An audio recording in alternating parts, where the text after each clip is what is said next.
கர்த்தராகிய இயேசு கிறிஸ்து நாமத்திலே உங்கள் அனைவருக்கும் வாழ்த்துக்கள்.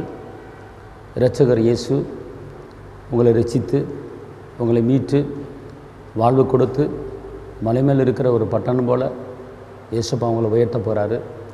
இந்த நாளிலே அவர் கொடுக்குற ஒரு வாக்குத்தத்தமான ஒரு வார்த்தை எரேமியா 31:13. அவர்களை தேற்றி அவர்கள் சஞ்சலம் நீங்க அவர்களை சந்தோஷப்படுத்துவேன். அதாவது முதல்ல ஏசப்பா சொல்கிறாரு, நான் உங்களை தேற்றுவேன்,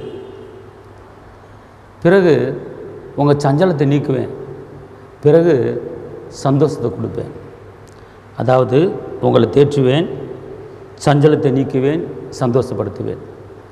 இன்றைக்கி அருமை இரட்சகர் இயேசு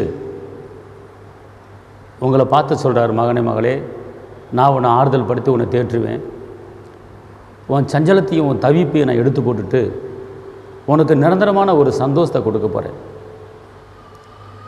ஏன் இப்படிப்பட்ட போராட்டம், ஏன் இப்படிப்பட்ட பிரச்சனை என்று நீங்கள் கலைஞர்கள் தவிக்கலாம். ஆனால் அவர் உங்களுக்கு ஆற்றி தேற்றி அரவணைக்கிற தேவனாக இருக்கிறார். மாறாக சஞ்சலத்தை எல்லாவற்றையும் நீக்கி போடுகிறவர். சஞ்சலம் என்பது ஒரு பலவீனம் இருந்தால் ஒரு சஞ்சலம், ஒரு பிரிவினை இருந்தால் ஒரு சஞ்சலம், ஒரு குடும்பத்திலே கணவன் மனைவிலே ஒரு சண்டை சச்சரவு இருந்தால் சஞ்சலம், கடன் பிரச்சனைகள் இருந்தால் சஞ்சலம், அநேகர் நம்மளை நேசிக்காமல் நம்மளை ஒதுக்கி தள்ளி புறம்பே தள்ளி நம்மளை யாருமே கண்டுகொள்ளாமல் இருந்தால் அது ஒரு சஞ்சலம். இப்படிப்பட்ட சஞ்சலத்தோடு தவிப்போடு நீங்கள் வாழ்ந்து கொண்டு இருக்கலாம்.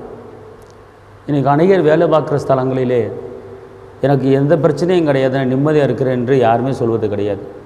அது கவர்மெண்ட் வேலையாக இருக்கலாம், ப்ரைவேட்டு கம்பெனியாக இருக்கலாம், சின்ன கம்பெனியாக இருக்கலாம். எனக்கு மேலே இருக்கிறவங்க என்னை போட்டு ரொம்ப டார்ச்சர் பண்ணுறாங்க, ரொம்ப தொந்தரவு பண்ணுறாங்க, என்னால் தாங்க முடியல, ஏன்டா இந்த வேலை பார்க்குறோம், இந்த வேலையில் இருக்கணுமா, இந்த பிள்ளைகளுக்காக தான் நான் வேலை பார்த்துக்கிட்டு இருக்கேன் அப்படின்னு சொல்கிற எத்தனையோ தாய்மார்களை கேட்க முடிகிறது. நீங்கள் பல வருடங்களுக்கு சஞ்சலத்தை தவித்து வேதனைப்பட்டு கொண்டு இருக்கீங்களா?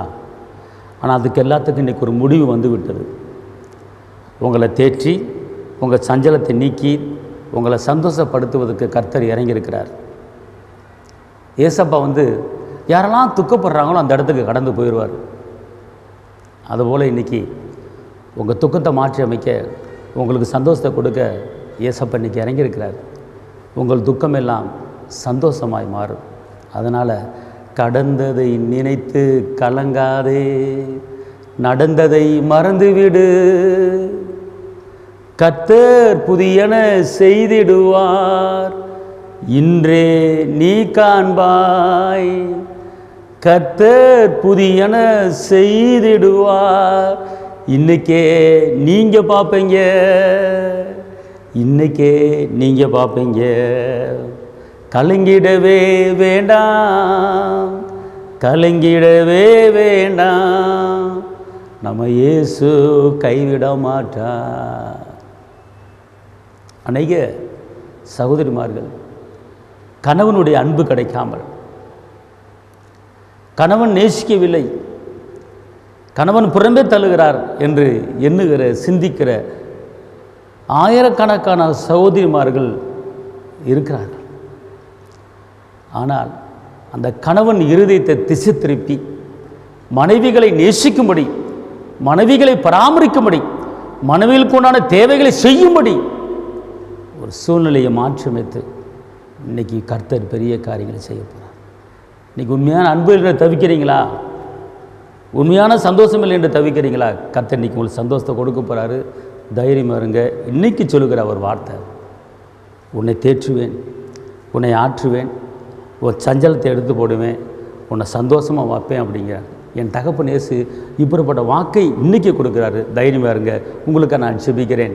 தகப்பனை இயேசு மகாராஜா, நன்றி உள்ளத்தோடு துதிக்கிறேன், ஸ்தோத்திரிக்கிறேன். இந்த நாளிலும் கூட ஆற்றி தேற்றி சஞ்சலத்தை நீக்கி சந்தோஷத்தை கொடுப்பேன்னு சொன்னவரே, இந்த நிகழ்ச்சியை பார்க்குற ஒவ்வொரு குடும்பத்துக்கு எந்த பிரச்சனை இருந்தாலும் அந்த பிரச்சனையை முறியடித்து ஜெயத்தை கொடுக்க முடியும் இடத்துல சொல்லுகிறேன்.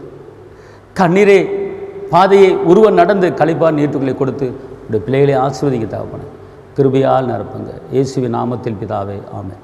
கர்த்தர் உங்களை ஆசீர்வதிப்பார். சந்தோஷமாக இருங்க.